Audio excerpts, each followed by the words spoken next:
começar, queria agradecer a presença de todos os clientes que estão presentes aqui, também do Mauro. A gente fechou essa conversa aí para comentar um pouquinho mais sobre a estratégia, conhecer a gestora Giant. Hoje a gente conta aí com o fundo na versão manager do Zaratrusta, um dos melhores fundos quânticos do mercado. E aí queria saber um pouquinho, começar aí a conversa, você contando um pouco da sua história, Mauro, um pouco da história da Giant, conta aí um pouquinho para a gente. Fechado, vamos lá. Então, minha história é muito curta. Eu sou o Mauro, sou responsável aqui por toda a área de relacionamento com os investidores aqui da Giant. Essa daqui é um dos problemas da dinâmica aqui do Zoom. Geralmente eu falo ao vivo com as pessoas, tal, mas antes eu queria saber quem conhece a Giant aqui. Então, quem puder, abre o microfone, fala que se conhece ou não conhece e tal, só para eu saber mais ou menos que tom que eu vou dar. Conhece. Conhece? Boa. Eu conheço. Esse e o outro, tá? Guilherme conhece? Olha que não tem nada no Júlio hoje. Também conheço. Boa. Bom, fechado. Então, eu acho que meu trabalho aqui já tá bom, posso ir embora já. Mas vamos lá. Para uma Giant, a gente é conhecida como uma gestora quantitativa, né? Então, uma gestora quantitativa de fundos multimercado. Recentemente, a gente começou a aumentar um pouquinho aí o nosso portfólio de produtos, mas a gente é conhecido por ser a maior gestora de fundos quantitativos da América Latina, né? A gente é conhecido por ser o maior da América Latina com 7 bi sob gestão. Eu sempre gosto de falar esse número porque se 7 bilhões nós somos os maiores, quer dizer que ainda não tem muita coisa na América Latina. Turma, o Guilherme deixou o microfone aberto, eu vou dar uma... Putz, eu não consigo mutar ele, senão vai ficar um som secundário. Por aqui. José. Deu para ir? Aí. Senão eu posso continuar também, só acredito que vai atrapalhar o pessoal também. Vou comentar.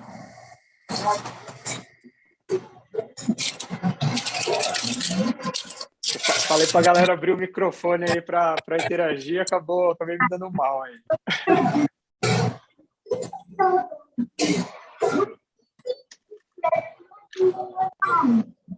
Porque onde demorou, né? Foi, não foi? Calma aí, deixa eu só mutar ele aqui. Só um minuto. Show. Se quiser, vai na foto dele, canta no canto superior direito, tem 3 pontinhos, provável que você consiga.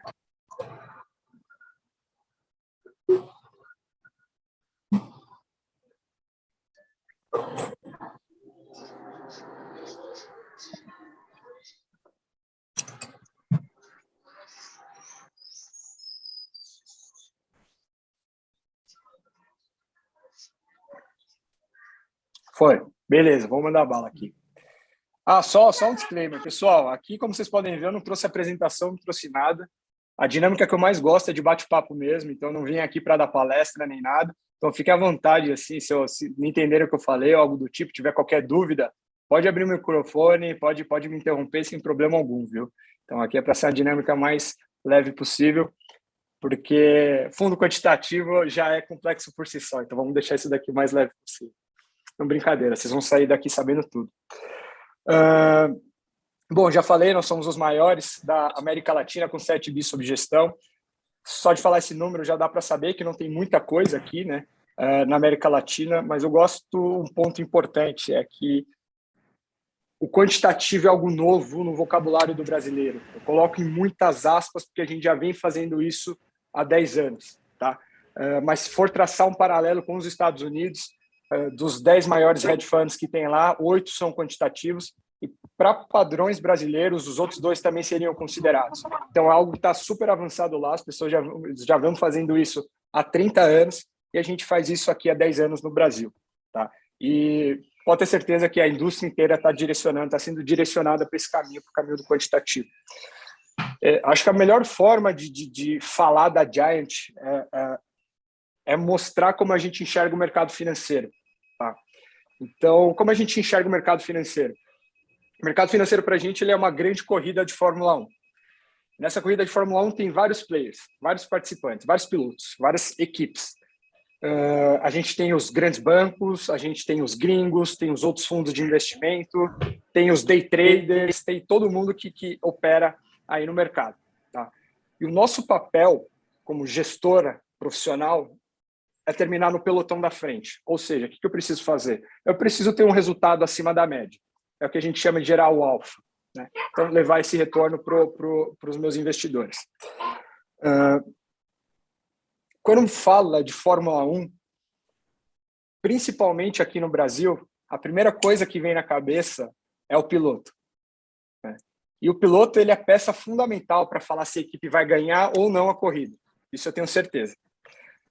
Agora, vamos pegar, por exemplo, o Ayrton Senna. Pega o Ayrton Senna para competir com o último colocado da Fórmula 1 de 2021. Só que o Ayrton Senna está usando o carro dele lá daquela época e o último colocado está usando o carro dele de hoje. Pode ter certeza que o Ayrton Senna não vai ter a menor chance. Por quê? Porque o piloto é importante. Só que o carro, a ferramenta que ele está usando, ela é tão importante quanto. Ela também vai definir se o piloto vai ganhar ou não a corrida, se a equipe vai ganhar ou não a corrida. Então, essa é a Giant para a gente. Esse é o quantitativo para a gente. A gente enxerga que o quantitativo é usar as ferramentas que estão à nossa disposição e tecnologia para potencializar a capacidade dos meus gestores, do meu time de gestão.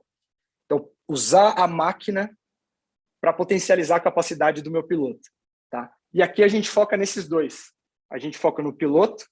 Então, não sei se vocês já viram o site da Giant Steps, mas aqui a gente tem vários PhDs, vários mestres, mais de 45 medalhas em Olimpíadas Internacionais de Matemática e Física. Então, a gente foca bastante no piloto, mas também foca bastante na máquina. Então, a gente é conhecido por ser a gestora com maior tecnologia, que usa mais tecnologia na hora da definição das nossas estratégias de investimento.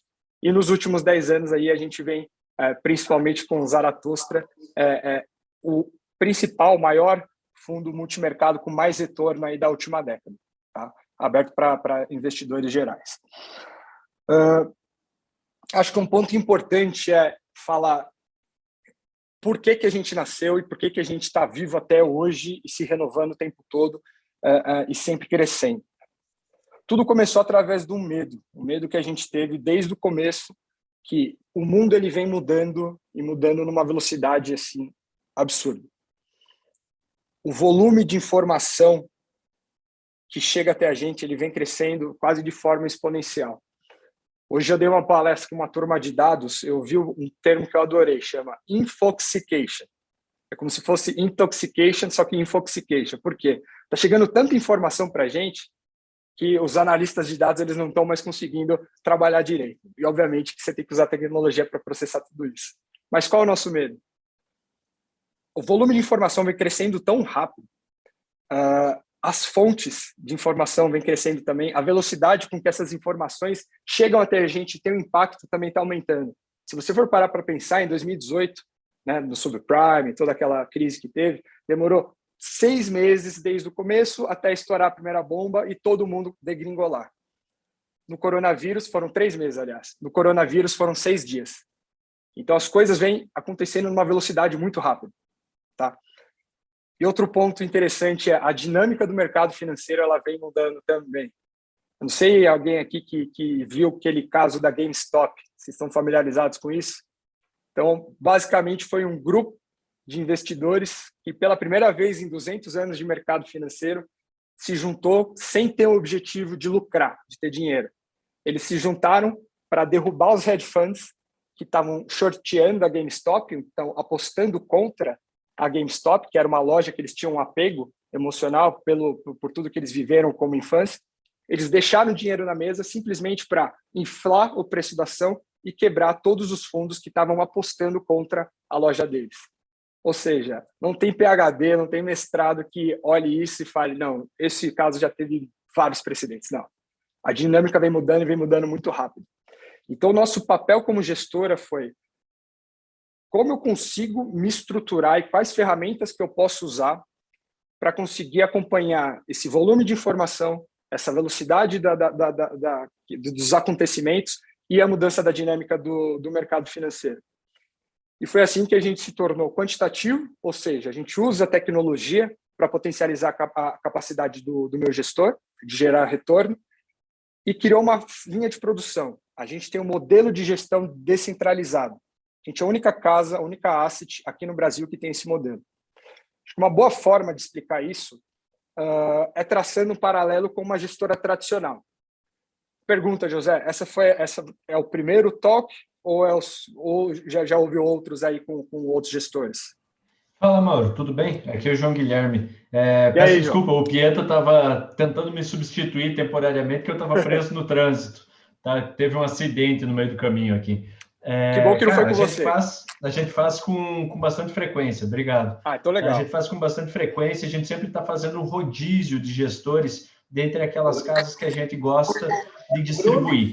Né? Então, se quiser dar continuidade para essa explicação de como funciona a estrutura da asset de vocês, acho super interessante, porque, de fato, uma estrutura quant no Brasil é raro, né? Então... Perfeito.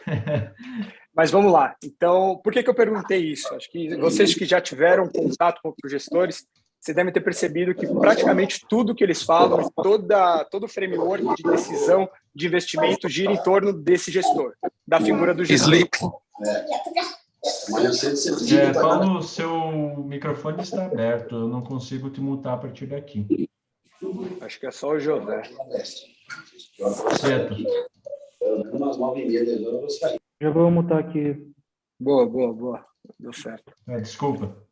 Não, fica tranquilo. Então, você já deve ter percebido, acho que só na forma com que eles falam, tudo gira em torno da tese que ele desenvolve na cabeça dele, com a experiência que ele tem no mercado. Então, eu vou te falar como é que funciona o fluxo, o processo de investimento numa gestora tradicional. A gente tem aqui a figura do gestor, né? Esse gestor com seus 30 anos de experiência no mercado, e a partir dessa experiência ele desenvolve uma tese na cabeça dele. Essa tese desenvolvida, ele aciona o time de dados para fornecer os dados para que ele consiga embasar essa tese, e uma vez que ela está criada, ele manda para o time de analistas testar essa tese.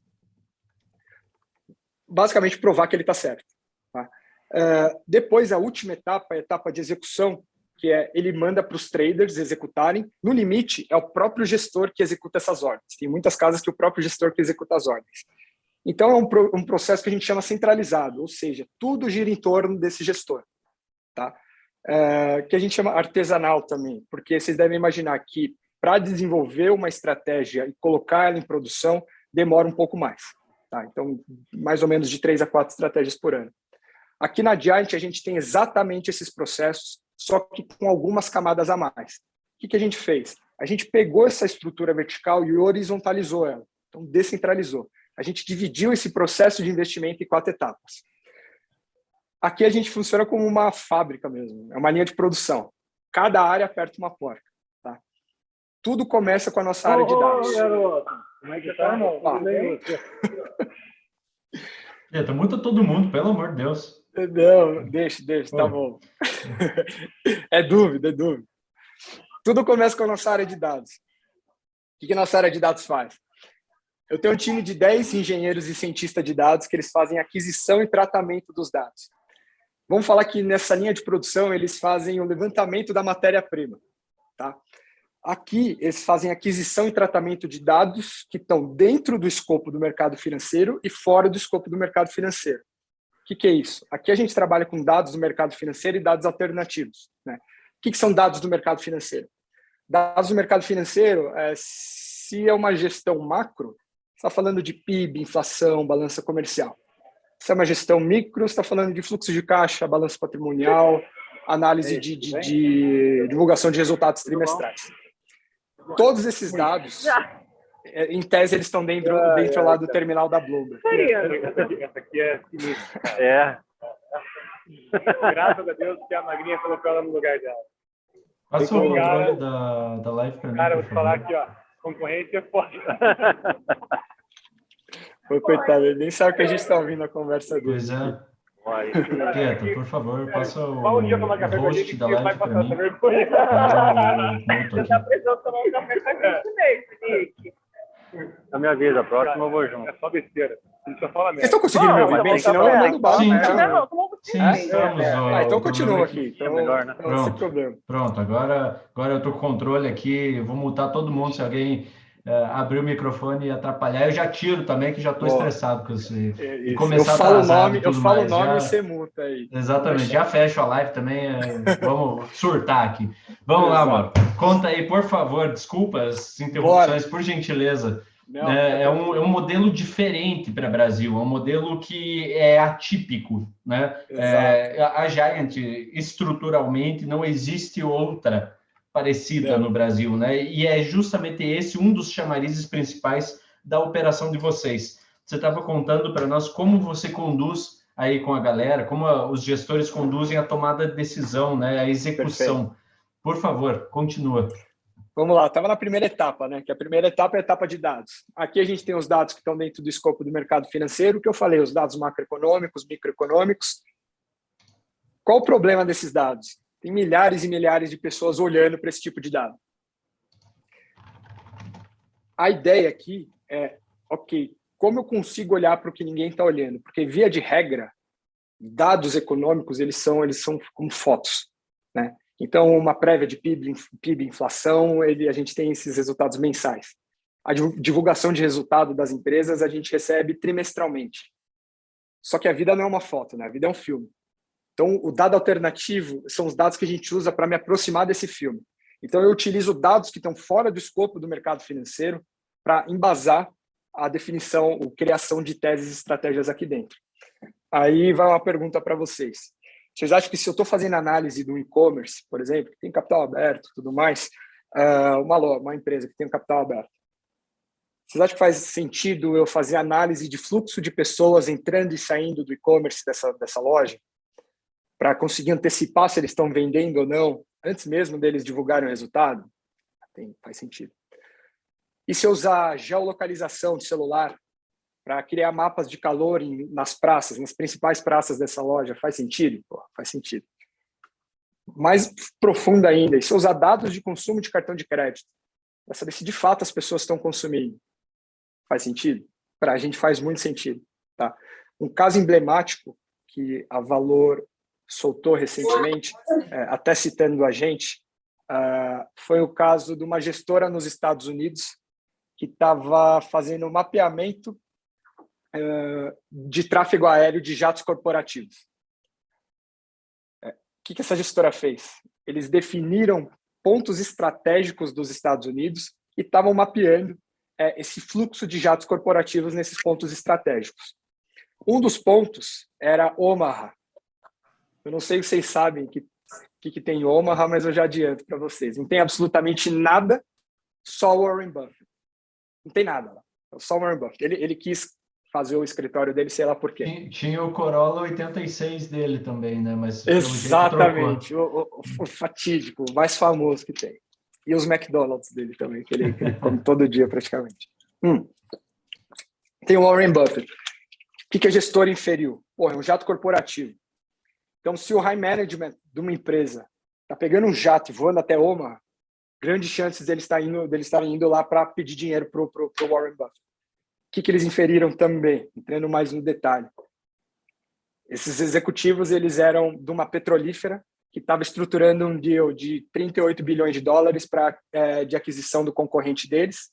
2 dias do encontro que eles monitoraram, Warren Buffett aportou 10 bilhões de dólares, eles compraram um concorrente e a gestora ganhou um ano inteiro só nesse trade, que ela conseguiu antecipar a movimentação. Então, parece que é ficção científica, mas, de fato, novamente, olhar porque ninguém está olhando. E não é uma informação que está completamente fora do meu alcance. Hoje em dia, se vocês entrarem no flytracker.com, vocês vão conseguir os aviões passando aí. Vocês não são de São Paulo, né? Aí no sul. Ô, Luciano, você quer fazer alguma pergunta? Temos vários escritórios, vários assessores aqui, clientes de São Paulo, tá? A gente tem 10 escritórios legal, espalhados por 2 regiões do país. Tá.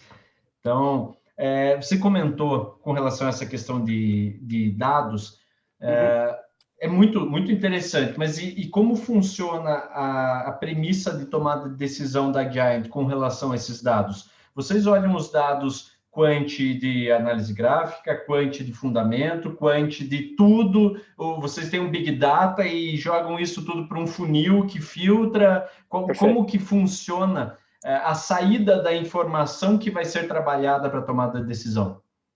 Maravilha. É exatamente esse funil que filtra. O funil que filtra é o meu time de gestão. Tá? Então, a gente utiliza todos os dados que estão dentro e fora do escopo do mercado financeiro. O trabalho do meu time de dados é fazer análise de todos esses dados, dessa nuvem de dados. Então, eles usam as ferramentas deles para fazer o tratamento dos dados.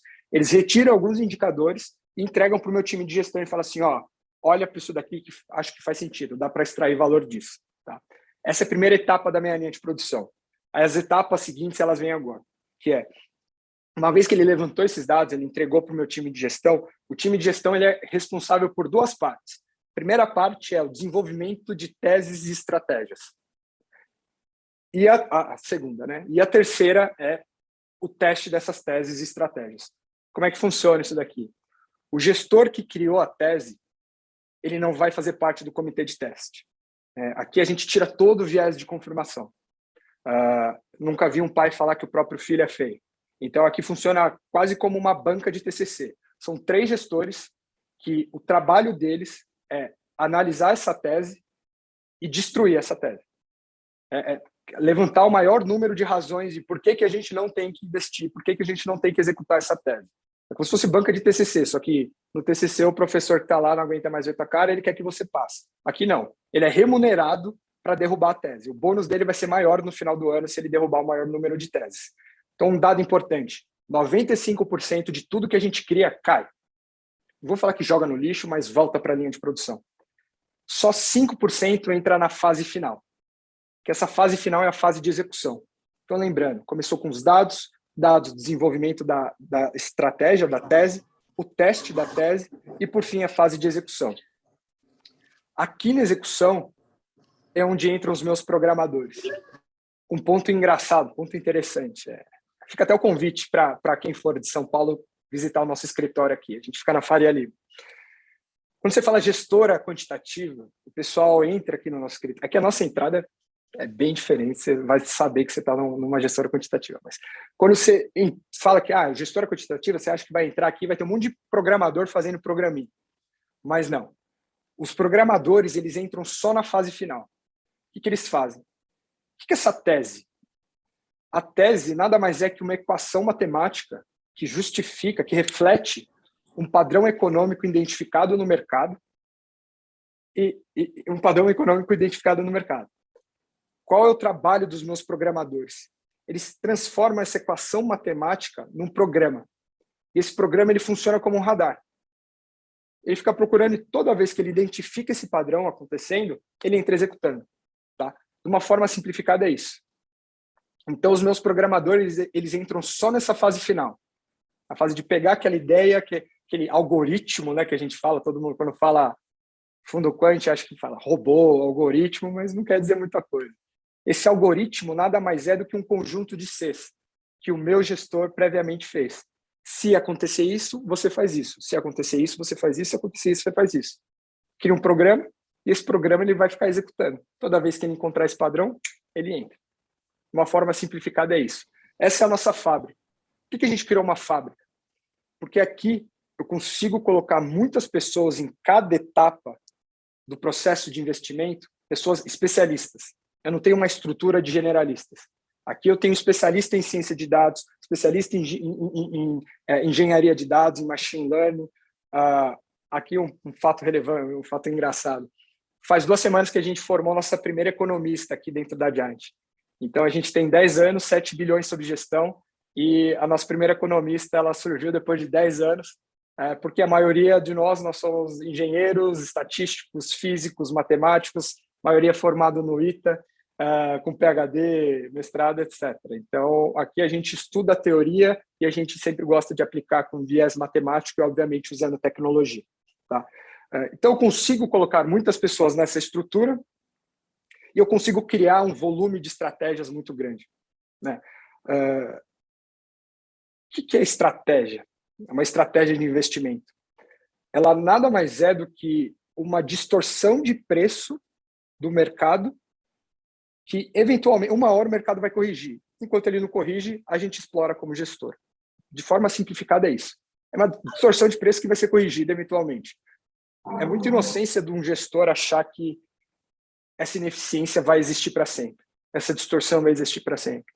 Então, para a gente como Giant, ok, vou usar tecnologia, poder computacional para processar esse volume de dados, eu vou criar uma fábrica para criar um número de estratégias tão grande que eu consiga acompanhar a dinâmica do mercado financeiro. E ao longo do tempo, conforme os meus modelos vão parando de funcionar, eu desligo e vou plugando os outros que façam mais sentido. Basicamente é isso. Turma, tá ok quanto ao nosso processo de investimento? Show de bola, Mauro. Dentro desse conceito, né, é uma coisa que eu falo muito. Eu também tenho uma linha muito quant, tá? Eu tenho alguns modelos quants, a gente está Todo mundo trabalhando é abertura. Hoje em dia sim, mas o meu quant é de 2010, assim como vocês. Exato. O meu é quant quando ninguém nem sabia o que era, né? Sensacional. Então, quando a gente fala de estatística aplicada, a gente sabe que nenhum modelo de tomada de decisão em investimentos é eterno.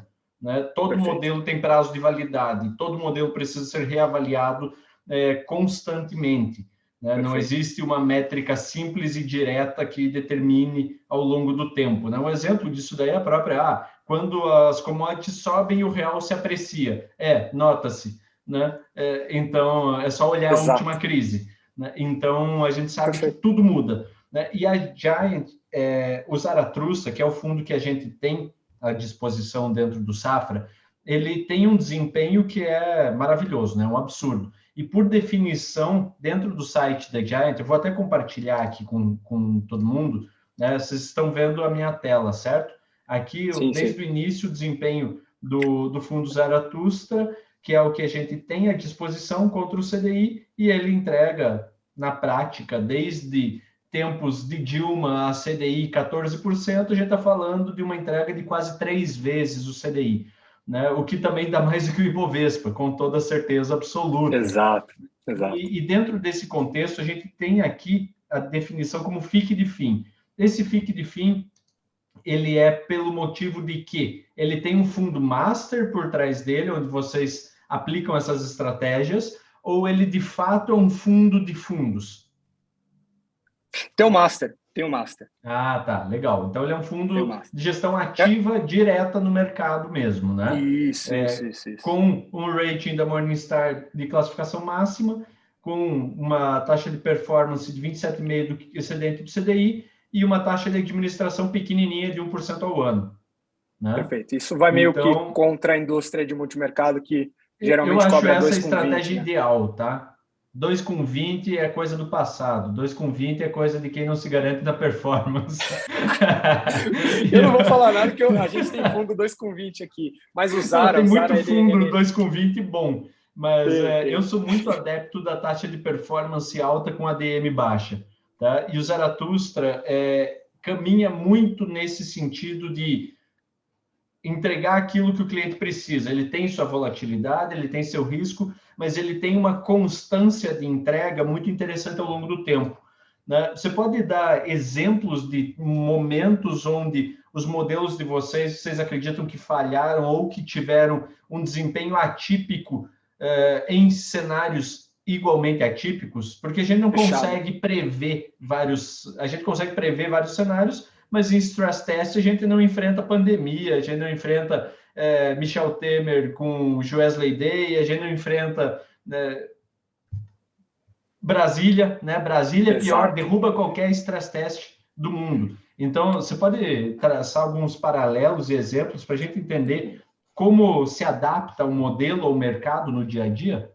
Maravilha. Eu vou aproveitar e vou tentar explicar da forma mais didática possível como é que funcionam as nossas famílias de fundos aqui dentro da Giant, e eu dou uma ênfase aqui no Zaratustra e levanto alguns dados aí que você falou. Então, vou pegar todas essas perguntas e eu vou explicar e vou responder de ponta a ponta. Vamos lá. Essa linha de produção, ela cria estratégias para as nossas duas famílias de fundo, né, que a gente tem aqui dentro da Giant. E essas famílias, elas refletem a família do Zaratustra e a família do Sigma. Tá? Do Sigma, Acho que ainda não está aí no Safra, mas em breve. Bom, eu tenho algumas novidades para passar para você. Enfim, tem a família do Zara e a do Sig. Essas famílias, elas refletem a forma como a gente enxerga o mercado. Para a gente, o mercado, ele opera sempre em 2 regimes.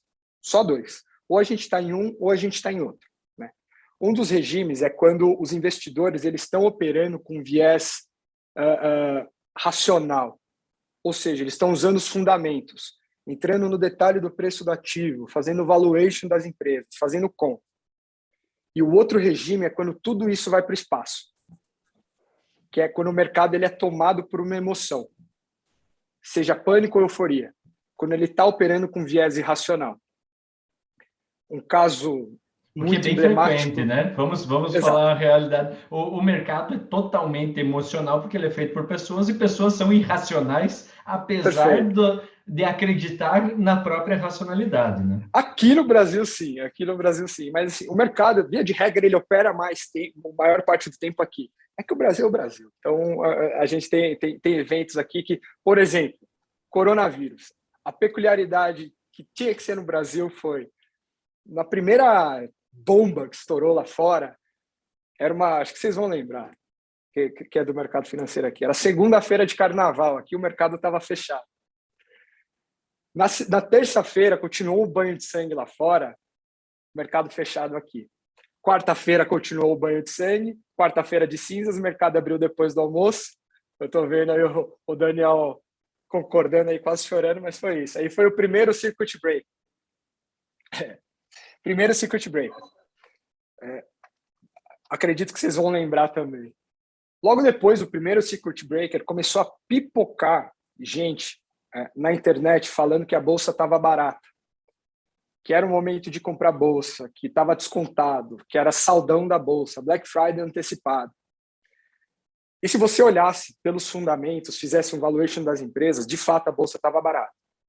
Estava descontada. Era um momento bom para comprar. Mas não estava de graça, não. No primeiro não estava de graça. Começou a bolsa brasileira estava andando em linha com sua precificação média, né? No YouTube, a galera fazendo live, estava falando. Bom, olhando pelos fundamentos, fazia sentido. Aí o investidor vai lá e compra a bolsa até o pescoço. Aí no dia seguinte, mais 20%. Depois mais 10, mais 10, mais 10. Foram 6 circuit breakers seguidos. Por quê? Independente de fundamento, o mercado foi tomado por um pânico generalizado. As pessoas começaram a vender simplesmente porque o preço do ativo estava caindo. Aí eu faço a meia-culpa aqui porque bate o stop dos fundos, vai mais um caminhão de dinheiro e derruba mais ainda o preço do ativo. E a mesma coisa para cima, viu? O preço do ativo começa a subir, as pessoas não querem ficar de fora e vai inflando cada vez mais o preço do ativo. A família do Zaratustra, ela opera muito bem aqui nesse regime. Por quê? O Zara, ele funciona como um radar de fortes movimentações em mercados ao redor do mundo. Quando acontecem essas fortes movimentações, o Zara ele é muito rápido para montar uma posição, surfa ela e depois ele sai. Tanto que, se vocês olharem o gráfico dele, ele é como se fosse uma escadinha. Ele anda um tempinho de lado, ela e pum, sobe. Depois ele anda um pouquinho de lado, pum, sobe. Por quê? Ele está procurando indícios que algum mercado ao redor do mundo, aqui eu estou falando de bolsa, juros, câmbio e commodities em 40 países, que algum lugar ao redor do mundo vai ser tomado por algum tipo de emoção, seja pânico ou euforia. E esse é o Zara. É um radar de fortes movimentações ao redor do mundo. Na prática, vocês são um trend following, buscam tendências fortes em mercados, em diversos mercados diferentes. Um dos nossos modelos é de tendência. Um dos nossos modelos. Mas dentro do Zara, a gente tem modelo de arbitragem, reversão à média, co-integração, machine learning e por aí vai. Mas um dos modelos é de tendência. Por que não 100% tendência? Tendência... Volatilidade.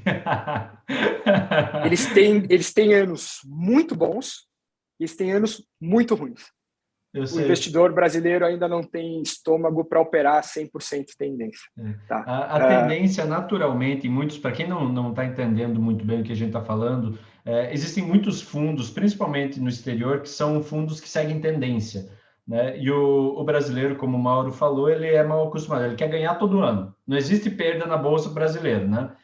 Aí ele entra, compra nas máximas depois de 100% de alta, perde dinheiro e diz que é aposta, é jogo de azar, é esse monte de bobagem que a galera fala por aí, né? Menos racionalidade, né? A última coisa é comprei mal, né? Errei. Perfeito. Né? Então, a tendência naturalmente tem momentos muito fortes, é o que a gente vê muito no agro, né? Commodities em geral são fortes, ativos para seguir tendência, e quando a gente fala de bolsa em si, nem sempre isso vai acontecer. A gente vai ter períodos longos, lateralizados, ou mesmo onde o mercado vai acabar caminhando contra a tendência e nos estopando e nos gerando prejuízos pontuais, né?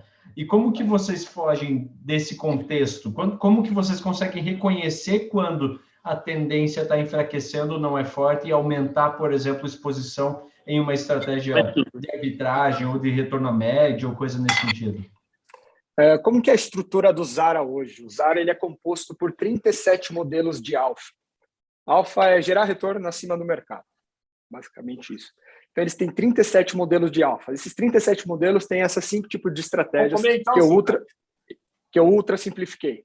Se o meu time de gestão me ouve falando isso, eu tomo um tapa na orelha aqui. Mas, para fins didáticos, a gente tem essas 5 estratégias nesses 37 modelos de alfa. Depois, eu tenho 2 grandes modelos. O modelo de alocação, que ele define a alocação máxima dessas 37 estratégias, e o modelo de risco, que primeiro ele elimina todos os riscos secundários, ou seja, se eu estou comprando um papel lá fora, só que eu não quero me expor à moeda, eu elimino esse risco secundário. Tá? E, obviamente, que ele segue o que a gente definiu no comitê de risco como a volatilidade máxima do fundo. Tá? Então, basicamente é isso. 37 modelos. Mauro, como que você define qual é a hora certa, qual modelo vai operar com a maior capacidade? O modelo de alocação. Tem um grande modelo de alocação que ele usa a inteligência dele para definir a alocação máxima. Só que a alocação máxima, às vezes, ela pode ter uma volatilidade um pouquinho mais agressiva. Aí entra o meu modelo de risco. E o modelo de alocação também, a tomada de decisão é quantitativa, é automatizado. Nesse 1000%. Para deixar claro para o pessoal, onde entra o fator humano na hora da definição dos modelos. Tá? Então, o pessoal acha que é um robô que vai sair operando e vai dominar o mundo e vai zerar tudo. Cara, não. Ele simplesmente utiliza o algoritmo que eu falei, que é o conjunto de Cs, que foi previamente definido pelo meu time de gestão, e ele só executa o que foi setado para ele executar, obviamente com limites. Tá? Legal. Eu acho que o Lauro pediu a palavra aqui, ergueu a mão. Quer fazer uma pergunta, Lauro? Fica à vontade. Tem sim. Obrigado, João. Bom, Mauro, eu tenho 2 perguntas, na verdade, né, de acordo com o que você falou, fiquei meio curioso. Uma delas, né, a primeira é que, bom, você já tem 7 bi em custódia, né, a maior da América Latina nessa parte quant, e vocês falaram que, assim, uma das estratégias usadas são entradas mais rápidas, né, também, às vezes, ou saídas, é algo mais dinâmico do que assets, né, mais tradicionais. E como é em mercados, né, como o do Brasil mesmo, que não é tão líquido, isso tem sido uma dificuldade, até acho que vocês estão crescendo muito também, né, por isso tem que ficar mais global, como é que está sendo isso? Não tem sido, mas é uma dificuldade e a gente sabe que vai encarar isso. 50% do risco do Zara está lá fora, é offshore. Os outros 50% está aqui dentro do Brasil. E se for falar em atribuição de risco, atribuição de resultado, 60% dos nossos modelos, a atribuição de resultados são modelos mais longos, tá? Mais longos para a gente, semanas e meses, tá? Não longo Warren Buffett, 10 anos, casamento, longo para a gente, meses. 40% do nosso retorno aí vem de modelos mais rápidos. Aí eu falo que eu opero no Brasil. Eu estou pegando distorções dias, horas, minutos, segundos, milissegundos, tá? E para isso eu tenho minha infraestrutura, a gente é a única asset que tem o que eu vou falar agora. O meu servidor não fica aqui no meu prédio. Meu servidor fica dentro do prédio da Bolsa. Tá? Por quê? Porque a Bolsa está a 6 quilômetros da Faria Lima. A velocidade da luz, a luz batendo na fibra e indo até a Bolsa em 6 quilômetros é mais lento do que se eu tivesse a 30 centímetros do servidor da Bolsa. Então, a gente é a única asset que tem, a única gestora que tem um servidor lá dentro. Tá? Então, mas só para colocar, 40% da nossa atribuição de resultado vem desses modelos mais rápidos, e sim, é um problema essa questão de liquidez. É um dos motivos da gente estar expandindo a nossa infraestrutura no mundo. A gente brinca que chama colocation isso, tá?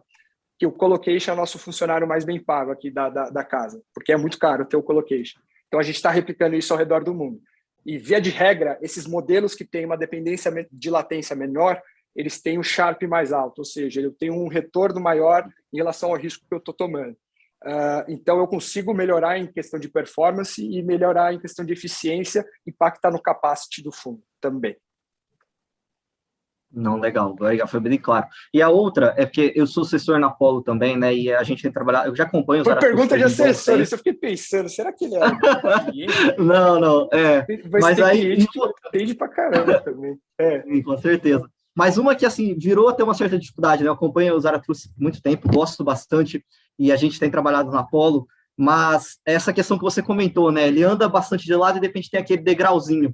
E acho que é a cultura brasileira, né? Porque eu vi isso com meus próprios clientes, às vezes não ainda entende isso. Como é que você passa, Cara, vocês conseguem passar isso, né? Para essa cultura ainda que, né? Do investidor brasileiro aí. Tem uma dificuldade? Como é que funciona? 2 palavras, ou 3. Alinhamento de expectativa. É assim, minuto comercial. O Zara é um fundo muito bom. Acho que eu nem preciso falar. O João Guilherme ele já abriu lá a performance dele. Se for pensar nesses fundos abertos para investidor geral, nos últimos 10 anos não tem ninguém que tenha um retorno maior do que o nosso. Então, a gente é o maior fundo da última década multimercado. O histórico dele, por si só, ele já fala do potencial dele de entregar resultado. Só que ele é um radar de fortes movimentações em mercados ao redor do mundo. Ou seja, ele vai ficar o tempo todo, ele foi feito para isso. Para ficar meses e meses de lado, procurando alguma movimentação, e ele vai lá e porra. Essa porrada que ele dá, mais do que compensa o período que ele andou de lado. Então, a gente fecha o ano sempre muito bem. Então, se você for olhar, o pior ano do fundo foi 150 do CDI. Foi CDI mais 5, estava 10 na época. Então, e nesse tempo, a gente teve anos muito bons para o Brasil, anos muito ruins para o Brasil, o fundo performou em todos. Só que tem que ter alinhamento de expectativa. Tem um artigo bem legal que a gente escreveu, que eu vou mandar para vocês também, que ele fala dessa visão de longo prazo.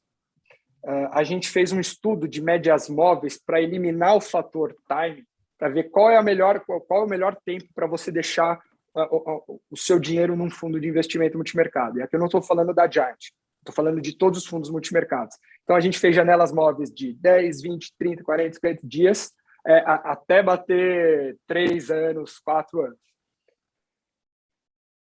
Reforço, a gente é o maior fundo em termos de retorno da última década multimercado.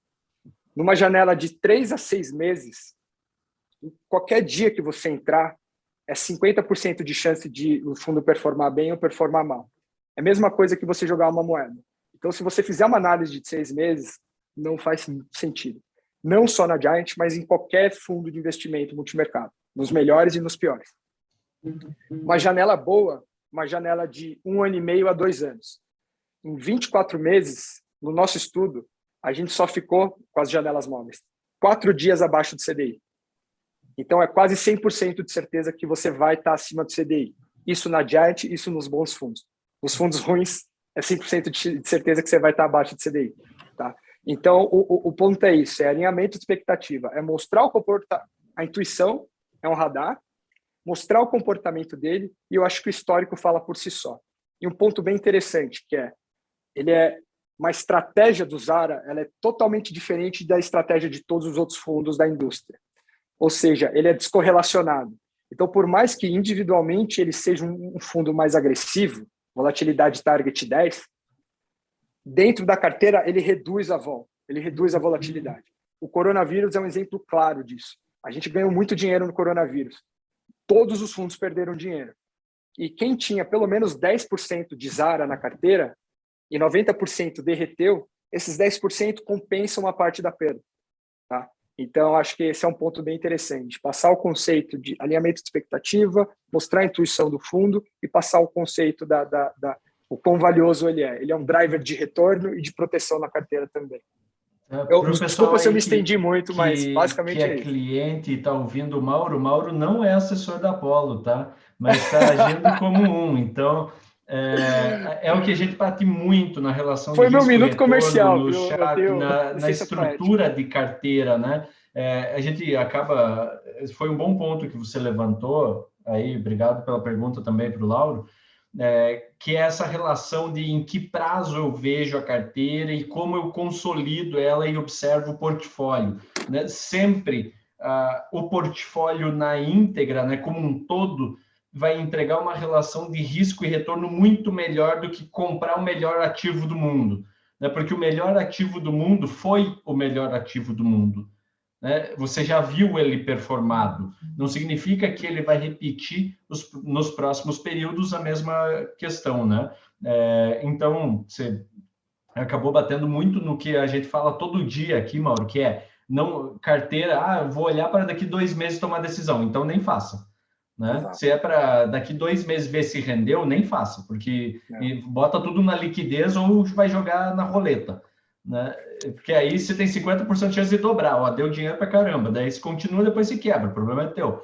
Mas o ponto é, a carteira como um todo tem que ser alinhada com o perfil da pessoa e com os seus objetivos de vida, né? Com o seu planejamento financeiro e com o seu plano estratégico de onde você quer chegar e como você quer chegar, né? E isso acaba encaixando muito bem nessa questão de diversificação do portfólio. E você bateu em mais um ponto que também é bem comum dos fundos que tendem a seguir tendência, né? Que é aquele negócio de andou de lado, deu porrada. Né? Que é modelos quant, normalmente a gente fala de janela mínima de observação 12 meses, uma vez que você nunca sabe quando vai vir a próxima porrada. Você só sabe que mais hora, menos hora, você vai encaixar ela, mas você não sabe quando, né? Então, e nesse contexto que você explicou muito bem, a gente gostaria de entender também alguns detalhes sobre o Zaratustra. Por exemplo, vocês têm um fundo grande e tem, claro, potencial de alocação de muito mais se o viés for internacional, mas a gente sabe que fundos grandes no Brasil têm uma certa dificuldade de se movimentar em situações atípicas. Acredito que você já tenha passado a resposta com relação às 37 estratégias, mas de qualquer forma, seria bom a gente entender um pouco mais no detalhe qual a capacidade do tamanho da estratégia e como vocês conseguem entregar resultado mesmo com a Giant crescendo tanto nos últimos anos e se tornando uma gestora muito mais pesada em termos operacionais, porque quem está na linha de frente lá na mesa sabe que você fazer uma compra de 20 mil ações é uma coisa, você fazer uma compra de 2 milhões de ações é bem diferente. Vamos lá. Acho que um detalhe interessante, não sei se eu falei, o Zara ele envia de 30 a 40 mil ordens por dia. Então, esses 40% de retorno que eu falei, que são modelos mais rápidos, são rápidos de verdade, tá? Eu acho que um ponto em relação... vamos lá. Primeiro, o que é o capacity, né? Essa capacidade. A capacidade, basicamente, qual é o valor, o patrimônio líquido dentro do meu fundo máximo que eu consigo operar de acordo com os meus padrões atuais, vamos colocar assim. Então, é o máximo de dinheiro que eu consigo colocar dentro do fundo para continuar operando bem e entregando a previsão de retorno que eu me comprometi com os meus cotistas. Como a gente define isso aqui dentro da Giant? Lembra que eu falei que a gente tem 37 modelos rodando, né?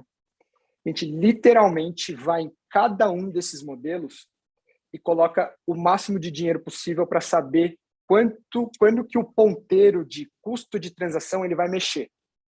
Então, imagina que eu tenho 37 modelos e ele está com 100 milhões. Então, vamos lá. Põe 200 milhões aqui nele. O ponteiro não mexeu. Põe mais 100. A gente vai estar... eu estou com 100, coloquei 200, estou com 300, coloquei mais 100, 400. Pum, mexeu. Então, eu sei que em algum ponto entre 300 e 400 milhões, eu estou deixando dinheiro na mesa. O custo médio de transação está caro. E eu vou fazendo isso com todos os meus outros 37 modelos. Eu acredito que há um tempo atrás a gente fechou o Zara justamente para fazer isso, para fazer o teste da capacidade do nosso fundo. e a gente chegou em 5 milhões e meio. 5 bi e meio, milhões não, 5 bi e meio. Então, falta um pouco menos de 1 bi para a gente atingir essa capacity. Mauro, como é que vocês estão fazendo para não virar, a turma brinca, né? Esse transatlântico aí que está grande e não consegue se mexer rápido igual vocês se mexiam no passado? Primeiro ponto é a infraestrutura. Tá? Como eu falei, a gente tem a melhor infraestrutura de execução do Brasil e a gente está replicando isso ao redor do mundo. Só nisso eu já ganho muita eficiência. Segundo ponto, a minha fábrica, a minha linha de produção, um dos grandes motivos é exatamente isso. Eu não posso parar de me movimentar da forma que eu me movimento. Eu não posso parar de gerar alfa para os meus investidores igual eu gerava lá atrás. Então, a ideia é sempre se renovar. Tá? Fez sentido? Do ponto de vista técnico até o mais teórico, assim, em relação à nossa fábrica aqui. Show, legal, maravilha. E então vocês têm na prática uma questão de liquidez por estratégia e também macro. E acabam Perfeito. Vamos colocar nesse aqui, sentido. Isso, desculpa te interromper. O meu capacity é a pior, é o maior limite do meu pior modelo. Então, se eu tenho um modelo que dá para colocar 200 bilhões, só que tem um modelo lá que eu só consigo colocar 5 bilhões e meio, minha capacity vai ser 5 bilhões e meio, entendeu? Legal. Eu nunca falei isso em live para cliente. Não sei se eu estou confundindo a cabeça do pessoal. Depois vocês desembolam a cabeça deles aí, todo mundo investe no Zara. Os clientes que ficarem com dúvidas, os nossos assessores estão à disposição para ajudar com toda e qualquer questão, né? Aqui a gente acaba trazendo, normalmente, quando a gente está conversando com gestores, acaba que a maioria dos clientes não participa muito, mas os assessores sim, né? Então acaba invertendo muito a relação. Quando a gente traz um grande empresário, por exemplo, costuma ter um maior apelo junto dos clientes e menor junto aos assessores. Então, quem tiver dúvidas e quiser fazer pergunta, fica à vontade. Eu vi duas dúvidas aqui. Desculpa. Eu vi aqui uma dúvida do Guilherme, né, a diferença da Giant para Murano, Cadma e Quant do Safra. Eu acho que para isso, Mauro, talvez tivesse que ter trabalhado na Murana, Cadma e a gestão Quant do Safra. Falou tudo, senão eu vou bater muito aqui. Mas já falo, totalmente diferente. Totalmente. Aqui a gente tem 60 pessoas trabalhando, uma linha de produção robusta e 7 missões de gestão. E o Gilberto perguntou qual a base, né, o elemento principal. Você acabou explicando no começo também que são os dados, né? Dados em geral. Então, acho que fica bem direto, né? Dentro desses dados, vocês buscam alguma base em específico? Vocês têm, por exemplo, dados econômicos para nós pesam mais do que, sei lá, dados demográficos ou dados de vendas no varejo ou alguma coisa específica, assim, que vocês vejam, essa família de dados nos é importante? Tá, econômicos, tá? Econômico a gente ainda embasa muito nisso. Hoje o dado alternativo, ele é meio que um suporte na tomada de decisão. Então, basicamente como eu falei, olhar para o que ninguém está olhando, mas no final eu vou ter que bater o meu martelo, vai ter que ter uma confirmação através de um dado econômico. O meu sonho grande é que no futuro a gente use 99,9% de dados alternativos e só um negocinho de dados econômicos, tá? Aí quando eu fizer isso, muito provável que a gente vai ter dominado o mundo. E também tem aquela questão, né? É muito simples entender o porquê disso, porque dados econômicos vêm com uma defasagem grande, né, com relação ao que está acontecendo no mercado. Então, esses dados alternativos são muito mais ágeis, né? E dentro desse contexto, né, o Dr. Roberto também perguntou aqui sobre a família Sigma, que você começou a falar. Qual estratégia e fundamento? Tá, vamos lá. Falando do Sigma rapidinho aí, porque vocês já estão há 1 hora ouvindo falar de fundo quantitativo, isso não é para qualquer um. O Sigma opera no outro regime, Então, ele opera quando o mercado está com viés mais racional. É até esquisito falar isso, porque a primeira intuição é que todo mundo opera de forma racional. E é o que eu falei, a maior parte do tempo ele opera assim. É que o João está chateado com o Brasil, então essa loucura realmente está... O mercado brasileiro sempre foi extremamente emocional, né? O mercado Sim. global é um pouco, mas o brasileiro é muito, né? Eu gosto de estudar muito comportamento humano e tomar decisão das pessoas, e a gente vê que, na prática, o que leva as pessoas a tomar decisões é a emoção. Né? Perfeito. 1000%. O João, você é mais quântico que eu. Mas vamos lá. O que é o sigma? Vai ver porque eu ficava na mesa e não no RI. Exatamente.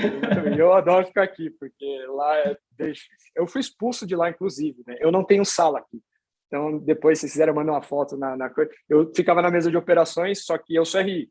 Eu tenho veia comercial. Eu falo alto, eu bato na mesa, eu faço call. Então, eu não posso mais, eu não tenho mais estação de trabalho. Eu fico aqui na salinha de reunião. Mas vamos lá. Sigma. A ideia central do Sigma é processar o volume de dados que o ser humano jamais seria capaz de processar. O Sigma ele opera nos mesmos mercados do Zara. Então, bolsa, juros, câmbio e commodities em 40 países ao redor do mundo. Tá? Lembra que eu falei, com viés mais operando por fundamentos. Então, não existe fundamento para daqui a 3 minutos. Ele não é rápido que nem o Zara. Então, via de regra, ele vai se mexer uma vez por mês. Tá? Então, o que é o Sigma? Acho que uma forma boa de ilustrar o Sigma é, quando você está falando com um gestor tradicional, ele está usando lá a cabeça dele, fazendo análise das variáveis, olha para o mercado como se fosse um grande palheiro e ele escolhe algumas agulhas que são as oportunidades de ouro. Tá? O que o Sigma faz? Ele tira essa barreira de análise de variáveis que tem a limitação aqui na cabeça do ser humano, ele pega esse palheiro inteiro, joga numa grande peneira, que é o Sigma, que ele vai levantar os principais ativos de cada mercado. Então, 40 países, 80% do risco do Sigma está lá fora. Então, ele é um fundo multimercado global mesmo. Tá? Então, ele levanta aí esses principais ativos. A riqueza do Sigma está na segunda etapa. Por quê? Você consegue criar uma carteira ruim com bons ativos. Você consegue. Aqui a gente fala bastante. A diferença entre o remédio e o veneno é a dosagem, é a dose. A riqueza do Sigma da segunda etapa está, ele pega esses ativos, os melhores ativos que ele levantou, e ele constrói uma carteira estatisticamente balanceada, através do conceito de paridade de risco. Então, nesses 40 países, nessas 4 classes de ativos. Tá? Então, esse é o Sigma, essa grande peneira que utiliza o poder computacional para fazer análise de dados e balanceia as carteiras de forma estatisticamente, que faça sentido. Tá? Momento comercial do Sigma, então, agora que vocês pediram, já falei do Zara. O Sigma é um fundo muito bom, igual o Zara. O Zara é melhor, o Zara tem no Safra. Exato, não, o Zara tem no Safra. Brincadeira, segue lá. Mas a ideia aqui, que o pessoal fala, né? O Zara, ele é como se fosse o Batman e o Robin. Porque o Zara opera em ele já tem há 10 anos, o nome dele é super legal, mas a ideia é, a gente criou o Sigma para fazer frente com o Zara, tá? É Batman e Batman aqui. Então, se você fizer análise do Sigma, tem anos que ele vai melhor que o Zara, tem anos que ele vai pior do que o Zara. Então, depende do regime. Mas, no final, nos últimos 5 anos, né, o Sigma tem 5 anos, é um dos motivos dele não ser tão conhecido também, ele dá quase o mesmo ponto de retorno. Ano passado, os dois deram um pouco mais de 9%, quase 10%, ganhando dinheiros em momentos completamente diferentes. Então, o Sigma é um baita de um fundo. Então, essa foi a nossa ideia como gestora, tá? Criar famílias para cada um desses regimes, porque, em tese, independente do regime que eu estou, um dos fundos está despontando, seja o Zara, seja o Sigma. Tá? Então, essa foi a definição. E eu vi que tinha mais uma pergunta muito boa do grande uso de tecnologia nos fundos. Tem alguma expectativa de algo que vai mudar o mercado, que vocês veem necessidade de desenvolver? Sim, Arthur. Eu falo direto, blockchain. A gente já fica até uma pressão, a gente está tentando subir no Safra isso, já liga para o pessoal de produto dele e fala que eles estão... Manda aí que a gente já resolve isso daí. A gente lançou hoje, nas principais plataformas, o Giant Satoshi. O Giant Satoshi é o nosso fundo de cripto, né? Essa movimentação começou um ano atrás. É um fundo de arbitragem de cripto ou é um fundo... Tendência? Tá. Porque a arbitragem cripto também é facinho ali, hein? Vocês que são quant, dá para fazer 20% ao ano arbitrando cripto. Dá. Não, mas não, é tendência. Mas vamos lá. O que é o Giant Satoshi? Há um ano atrás, a gente comprou uma gestora de cripto, chamada Polvo Technologies, né? Então, o nosso sonho começou aí. Porque na pessoa física, a gente sempre gostou muito. E como gestora, cripto ficou muito relevante para a gente ignorar. Aqui a gente é muito agnóstico com isso. Você acha que vai substituir o dólar e não sei o quê, e especulação para caramba? Cara, sinceramente, eu não estou ligando para nada disso. Eu vi uma oportunidade de gerar alfa gigantesca e é isso que eu fui fazer. Ô, Daniel, manda bala aí. Pode ir perguntando já. Você quer que eu explique? Você que manda. Pode explicar. Eu ia realmente perguntar sobre esse fundo que eu estava vendo aqui no site mesmo. Tá, então é o primeiro fundo do Brasil aí que busca performar acima do Bitcoin. Falei, poxa, deve ter uma pessoa dedicada... Peraí. Puta ele aí, João. Peraí, ele tá atrapalhando meu coisa, que ele tá contando antes. Já. Tá contando no final do filme, aí dando spoiler. Exato. Mas a gente tem o nosso sonho, ele tem 2 etapas. Tá? A primeira etapa é o fundo e a segunda eu vou falar daqui a pouco. Primeiro eu vou explicar o fundo, né? O que é cripto? Cripto é uma classe que está em fase de amadurecimento. E ativos que estão em fase de amadurecimento, eles têm direcionais muito claros. Então, vocês conseguem ver com Bitcoin, seja lá qual cripto, quando está crescendo o preço, você vê de forma clara, e quando está caindo, você também vê de forma clara ele degringolando. E aqui eu vou trocar direcionais por tendências bem definidas. E tem tendências bem definidas. Eu faço isso há 10 anos. Esse é um dos principais modelos do Zaratustra, como o João levantou muito bem a bola. Então, a gente enxerga a cripto como um ativo muito volátil para você entrar de peito aberto de forma passiva. Então, por que não usar a nossa inteligência para conseguir surfar bem os momentos de alta e se proteger nos momentos de baixa? Por quê? A gente identificou 2 públicos claros de cripto. Tem quem ama, porque em 2 semanas pode crescer 80%, e tem quem não gosta muito, que em 2 semanas pode cair 80%. Então, por que não usar a inteligência que a gente tem dentro de casa, estruturar um fundo que consiga atender essas duas pessoas? Porque cripto é tão descorrelacionado de todas as outras classes de ativos que todo mundo tinha que ter na carteira. Aqui eu estou sendo polêmico e os assessores vão se virar depois. Mas por quê? É um puta fator de descorrelação, de diversificação. Então, explicando o Giant Satoshi, o que ele é? Ele é um fundo long bias de cripto. Como é que funciona? Ele está sempre 60% comprado em Bitcoin e ele tem modelos de tendência dele que, dependendo do momento do mercado, ele aumenta de 60% para 120%. E aqui em Bitcoin ou Ethereum. A gente opera só essas 2 moedas, porque 80% do valor de mercado de cripto está concentrado nelas, são as mais líquidas. Tem o selo da Bolsa de Chicago operando futuros lá na Bolsa. Então, são as que fizeram mais sentido para a gente. Então, ele está sempre 60% comprado em Bitcoin e ele tem modelos de tendência que aumentam a exposição dele. No momento de alta, ele consegue aumentar até 120% Bitcoin e Ethereum e, dependendo no momento de queda, ele enxuga a carteira de volta para 60%, funcionando como downside protection aí. Tá? Qual que é o nosso benchmark? CDI? Não. Aqui a gente quer gerar retorno em cima do Bitcoin. Então, é o primeiro fundo do mundo que tem o Bitcoin como referência. A gente demorou 1 ano para esse fundo ser aprovado, porque se você for olhar em vários sites, ninguém tem o BRR, né, que é o indexador do Bitcoin, como benchmark. Então, a gente chutou a porta e é a primeira gestora que faz isso. É bem fácil, viu? Como vocês aprovaram isso daí na CVM? Porque é um fundo bem atípico, né? A gente está falando de um fundo de tendência com exposição variável em um mercado que abriu esse ano o primeiro ativo listado na Bolsa. Sim. Não, é o que eu falei, foi uma tarefa árdua aí. Mas uma vez que o maior player de maior mercado de derivativos do mundo está operando o futuro de Bitcoin e Ethereum, você tem a notoriedade grande o suficiente para falar, né?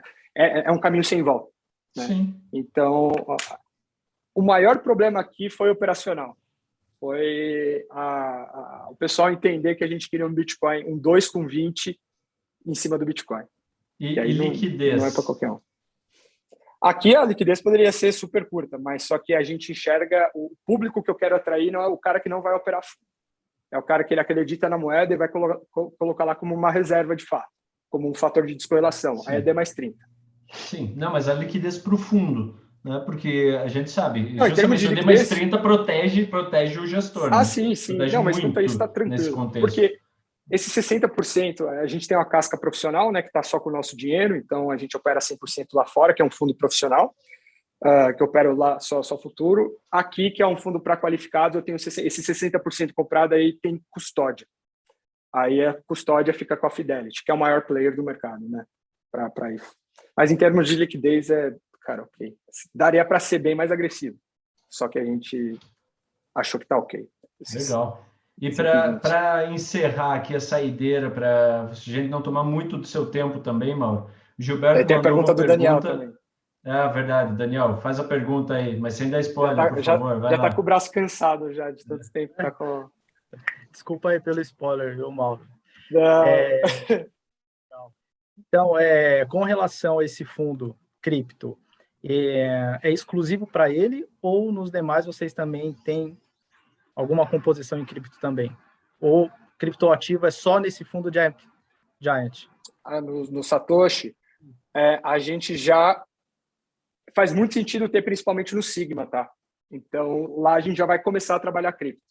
Mas tem que chamar assembleia e tudo mais. A gente já deu os primeiros passos. Então, quem investe no Zara na física já deve ter recebido. Quem investe no Sigma... não tá no... Opa, gafe minha aqui, desculpa, pessoal. Não, tranquilo, a gente já estou falando com o responsável aqui para botar o Satoshi no Safra, tá? Isso. Pode deixar aí que vamos mandar para dentro esse daí e vamos resolver, tá bom? Primeiro porque eu achei inteligente o modelo de alocação, tá? Senão eu também não ia fazer essa moral, não.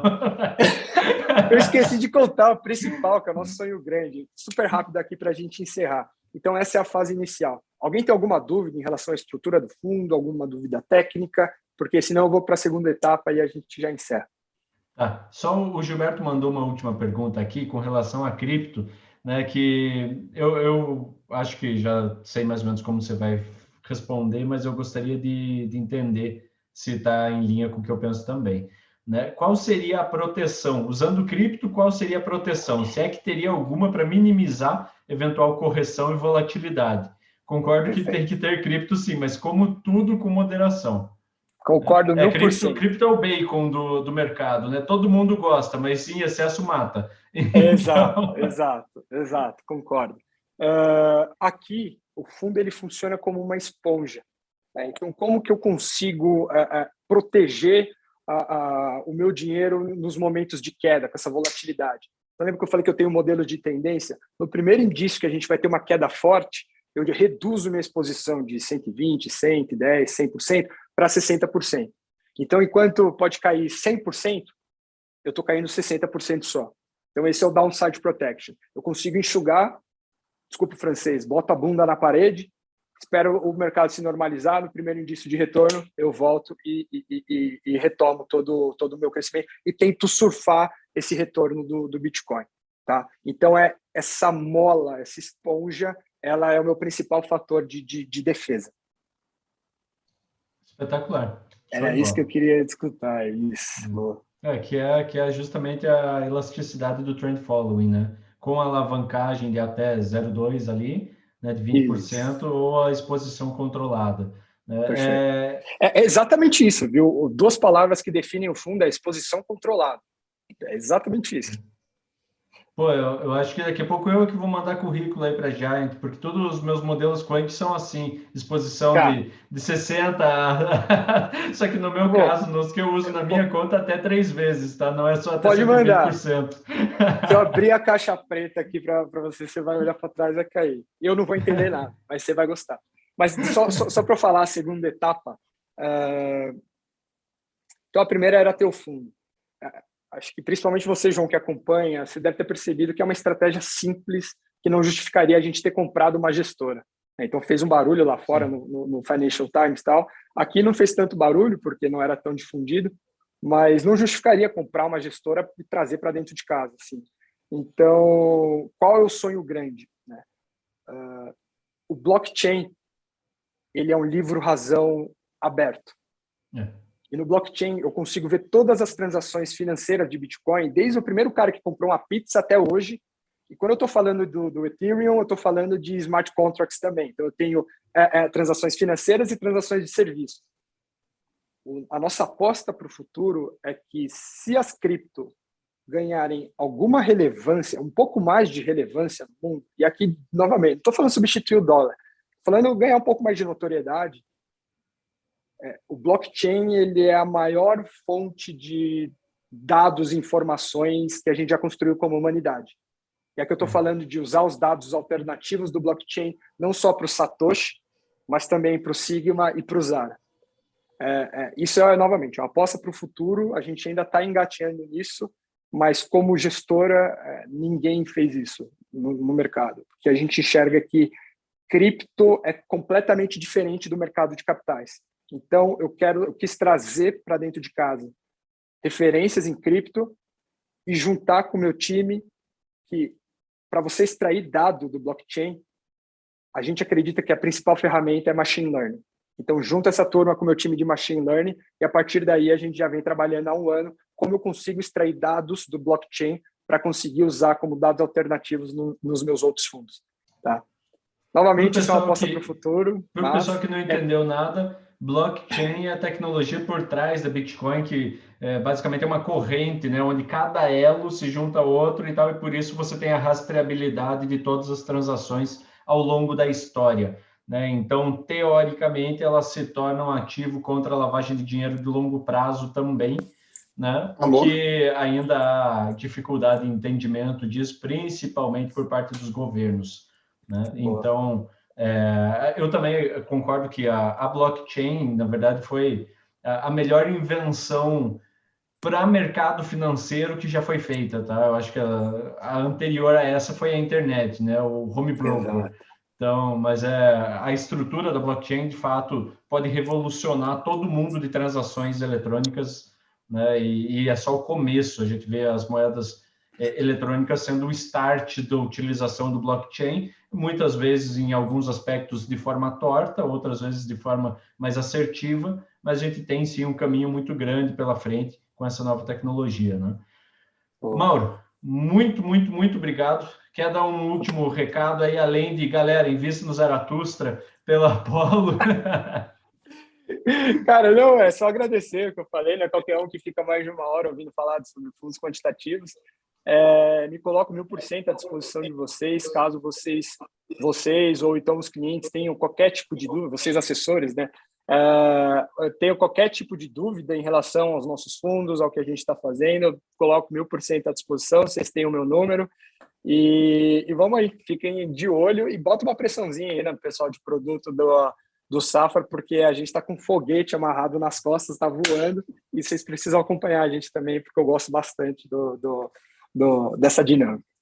Tá certo, é isso aí. Fechado, então. Pode deixar aqui do meu lado aqui, a pressão tá feita e já estou acompanhando, tá? Então, Fechado. Dentro de algum tempo, a gente deve dar um jeito de conseguir plugar, até porque, já contando em primeira mão, a gente vai ter novamente, né, as always, a gente vai ter um fundo que só a Apollo Investimentos tem dentro do Safra. A gente já combinou e trouxe um fundo internacional multimercado, que era uma das nossas necessidades. Não é o fundo manager, é um fundo suíço, de uma gestora de amigos nossos, que vai abrir no Safra exclusivamente para a Apollo. Tá? Então, assessores, dentro de 10 dias, aí 15 dias, a gente deve ter uma novidade bem interessante nesse sentido. Clientes também, para quem quer internacionalizar capital, né? A gente vai iniciar com uma versão redeada, mas vai pagar CDI mais o que der lá fora, então tá maravilhoso, né? Com a distância de juros, né? E vamos brigar também para trazer o fundo que o Mauro comentou, o fundo de cripto da Giant, que, na minha percepção, é muito mais inteligente essa alocação do que a gente entrar no fundo que abriu no mercado ali, que vocês podem acessar, que é o Hash 11. Né? Então, eu acho que é uma estratégia mais inteligente, porque reduz risco em momentos ruins e aumenta a exposição em momentos positivos. E, basicamente, é isso que eu fiz a minha vida inteira com a minha própria carteira. Então, é uma boa forma de você experimentar o mundo das criptomoedas, né? Vamos trazer, sim, esse fundo, tá, Mauro? Pode deixar. Fechado. Galera, senhores, muito obrigado. Aí, boa noite a todos. Né? E obrigado novamente por acompanhar mais um Shark Talks com a Apollo Investimentos e hoje com o nosso convidado especial, o Mauro Shinzato, da Giant Steps. E é isso aí. Abraço. Boa noite. Falou, pessoal. Falou, pessoal. Obrigado, viu? Obrigado. Valeu, João. Muito boa, viu? Muito boa a entrevista.